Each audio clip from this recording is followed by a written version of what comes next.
आम्ही बघा, कोणी विचारलं नाही विचारलं आपण रुबाब दाखवतो, काही झालं तरी.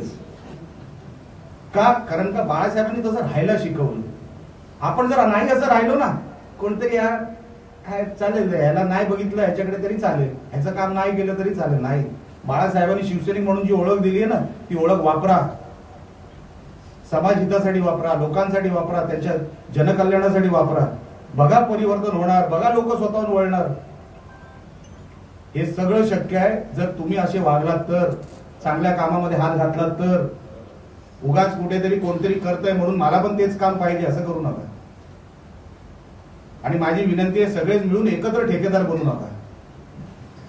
काय दुसरे पण व्यवसाय असतात ना, शोधू ना, काहीतरी चायनीजची गाडी असेल, काय असेल, आपण शोधू, कुठलीतरी फॅक्टरी टाकू. आता सगळ्यांना ठेकेदार बनायचंय.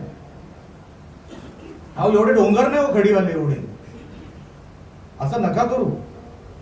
आपल्याला खूप मोठं व्हायचंय, खूप मोठं काम करायचंय. जे काय उद्योग धंदे, गार्मेंट इंडस्ट्री पासून ज्या काही गोष्टी दुसऱ्या आणायच्या आहेत त्या आम्ही सगळ्या आणणार तुमच्यासाठी.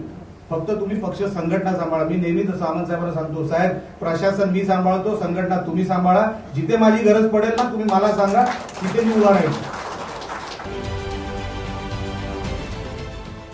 देश विदेशातील प्रत्येक घडामोडींचे लाईव्ह अपडेट मिळवण्यासाठी आता साम टीव्हीच्या सर्व सोशल मीडिया प्लॅटफॉर्मला लाईक, फॉलो आणि सबस्क्राईब करा. तसंच सर्व नोटिफिकेशनसाठी बेल आयकॉन प्रेस करायला विसरू नका.